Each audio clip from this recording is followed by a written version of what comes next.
Among the ancient Celts, Druids were religious leaders, law keepers, medical professionals and advisors. It was believed they had strange and supernatural powers wielding nature-themed magic. They even held Druid ceremonies at Stonehenge. Druid staffs were also thought to be magical and could command the powers of nature. So with that in mind, I'm going to make some Druid staffs today that you can use for adult dress-ups, children's dress-ups, home decor. Welcome to my crafting channel. I'm Alana from Upcycling NZ. I've cut down 2 lovely big sticks from the beach which have been salted by the sea. That'll help preserve the hardwood. And at the top I'm going to take some twine and some PVA glue. You can use Mod Podge.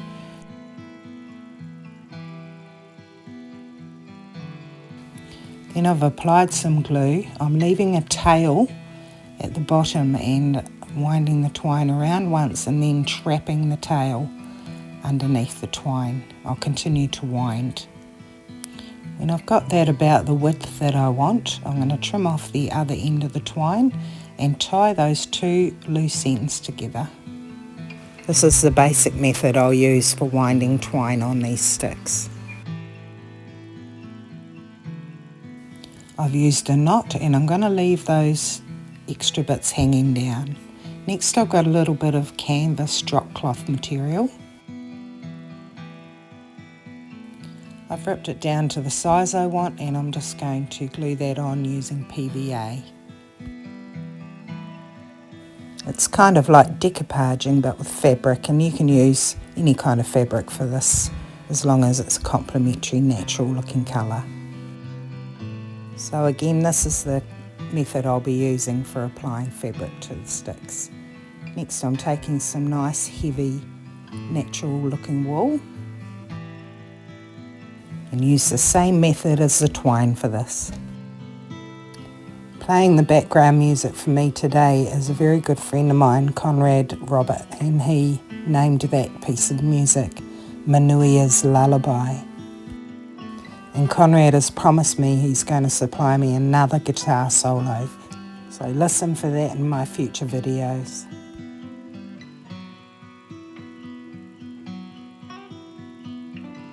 I found this leather offcut at a recycle store for about $3.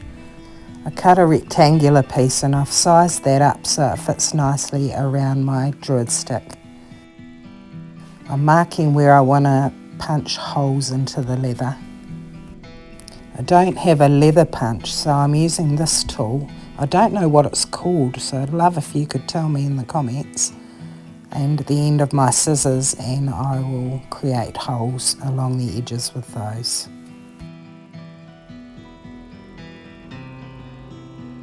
When all the holes are done, I'll take some twine and I'll loosely thread it like a shoelace all the way along.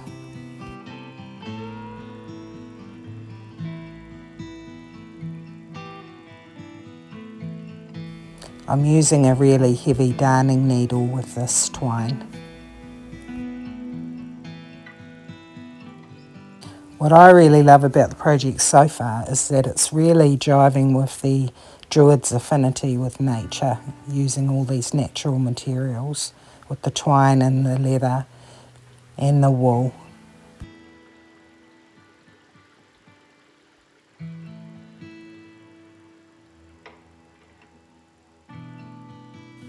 Now that I have that loosely laced, I'm going to slide it like a sleeve over the Druid stick and place it where I wanted it to go.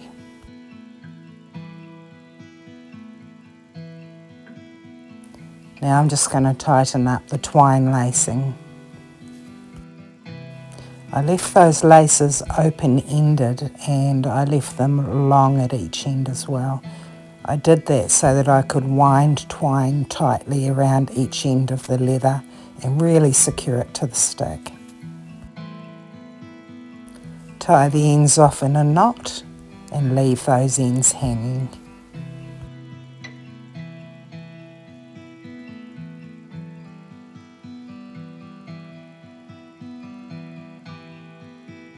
I'll cut some leather strips for this Druid stick as well.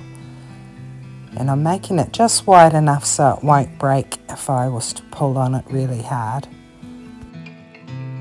I'll use some glue along the back, and I found the centre point to start at the top of this Druid stick and to crisscross on top of the wool winding and tie it off in a knot once I reach the bottom.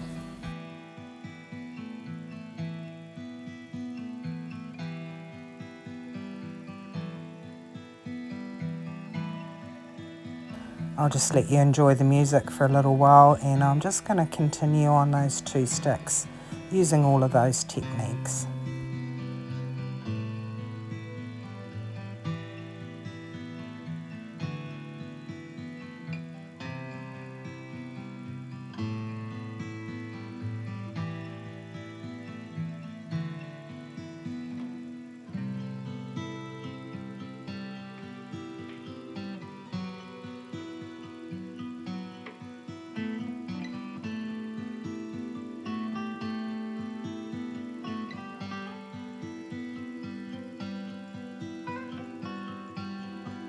This is a piece of fossilised bone that I found at the beach, and I'm just using a winding technique by leaving a tail at the end, creating a loop, winding down towards that loop, and then I'll thread the end through the loop and pull that piece through. And I can just tie that off in a knot and tie another knot at the end, trim it off, and I've got a bone that can hang as an adornment. I'm also going to do the same with some stones. I need a little bit of glue with the stones because of the polished surface. They're a bit slippery and the twine might slip off.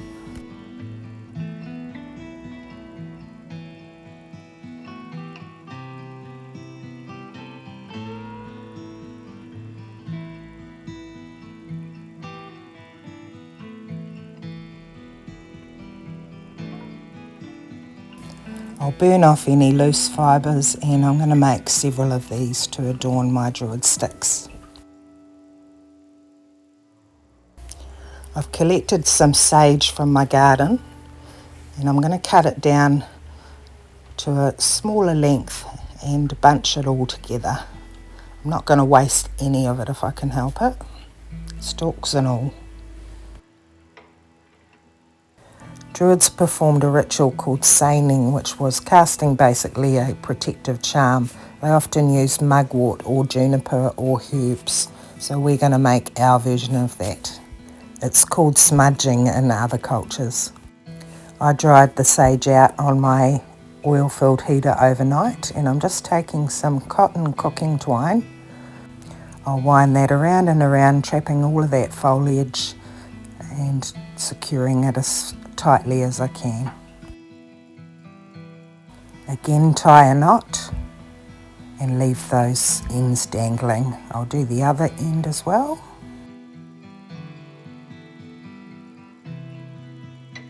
Now I can trim the ends off and have a nice blunt end on there.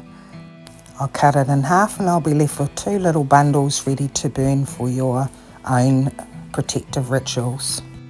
I'm going to make some feather decorations next. See this little black feather? Well, a little fantail stopped me in my tracks one day, flying in front of my face. I had to stop so I didn't hit it, and it landed at my feet.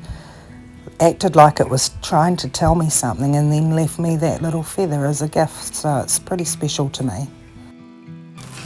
Let me know in the comments if you ever feel like nature's speaking to you.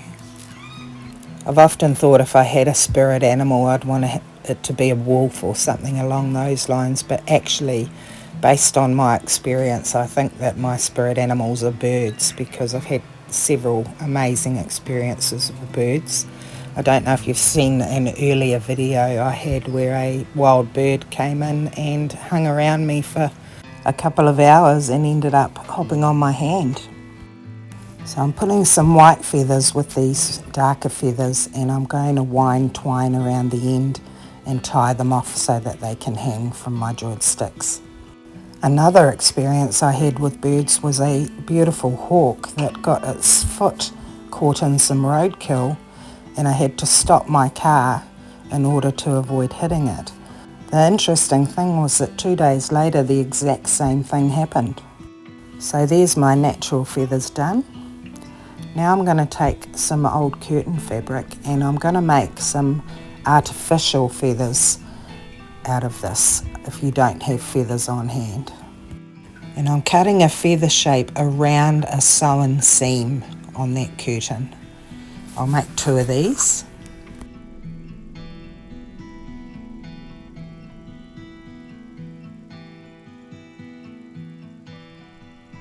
I've left a narrow end on each and I'm going to wrap those with twine. I'm using the same technique by leaving a tail, winding around and tying off the ends in a knot. Add a little bit of glue to make sure it stays secure. Burn off the loose fibres on the twine and then start to pull on those threads from the side of the weave, pulling them all out, and you'll end up with a lovely feathery side. Make sure you leave about 3 millimeters from the seam intact though, or your seam will fall apart. Now I'm just going to turn Conrad's beautiful piece of music up while I attach all of these adornments to my Druid staffs. Hey, thanks so much for being here. Hope you enjoyed the video and hope to see you here on my channel soon. Bye for now from beautiful NZ.